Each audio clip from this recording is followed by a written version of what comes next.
Hey guys, what's up? PizzaLovingNerd here. I'm getting ready to daily drive through the Nexus 5 with Ubuntu Touch. Now, I just need my SIM adapter to come, but until then I've been trying out apps for it so that I know what apps to install when I end up daily driving this phone with Ubuntu Touch. So let's go over some of the essential apps that you kind of need on your phone if you're going to use Ubuntu Touch for a daily driver. So most of these apps should work on basically every phone that supports Ubuntu Touch, so let's get into it.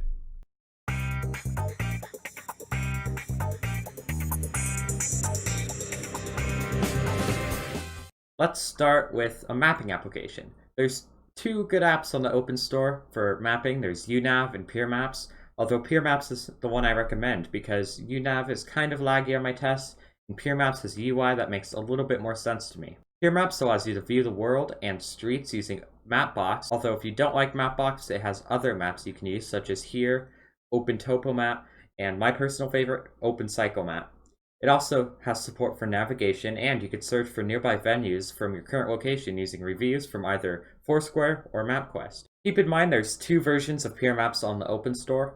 The only difference between them is the quality of text-to-speech voices, so you can download whichever one you feel like. Now, if you want to meet someone somewhere, you don't just need to figure out where you want to meet, you need to communicate what time to meet, where to meet, etc. So you need a messaging app. You could use SMS, but SMS is a joke, so we're going to use a messaging service. Now, there are quite a few, but I'm going to focus on two messaging apps for Ubuntu Touch, Teleports and Fluffy Chat. In the future, I might do a video on every messaging app, but for now, I'll just be showing off Teleports and Fluffy Chat. Teleports is a Telegram client specifically built for Ubuntu Touch. It's very quick, it's full-featured, it supports emojis, attachments, all the standard stuff you'd want in a messaging client, and yeah.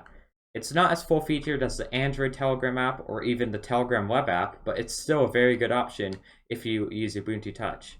Now, if you prefer Matrix instead of Telegram, which Matrix is a decentralized protocol for communication, then check out Fluffy Chat. This is a Matrix client for Ubuntu Touch. It's a tad bit slower than Teleports, but that could probably be due to the slowness of Matrix itself and not the app itself.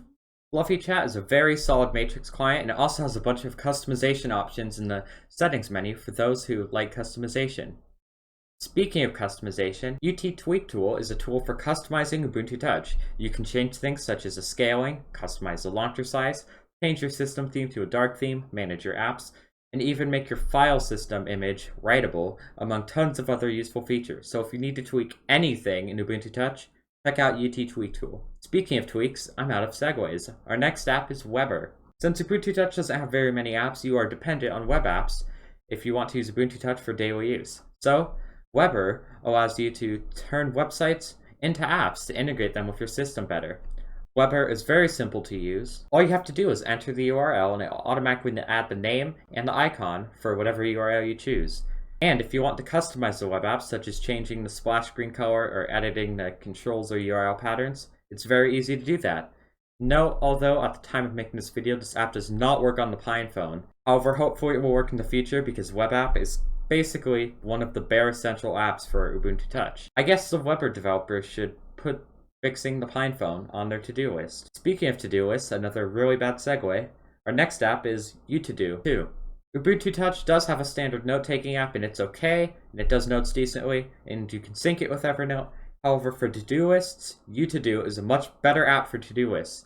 Although it does support notes, its note system is meh, but it does allow you to make to-do lists, and you can categorize them based on date, such as today, this week, or other, which I'm guessing is for the whole month or year, whatever you decide other is. It's very simple to use, it's easy, it's great. Check out UToDo if you need a to-do list app. Anyways, that is my simple list. Short video, I know, kind of filler video because I'm about to go on a trip, so yeah. If I missed any essential apps, leave a comment on this video. And if you're an LBRY, leave a tip, please. And if you want to support me, there's also Patreon. Speaking of Patreon, thanks to my patrons, Ashton Snap, Jonathan Reynolds, Jim Peters, Sam Covett, and Mitchell Vantino. Your support really helps me. Anyways, bye.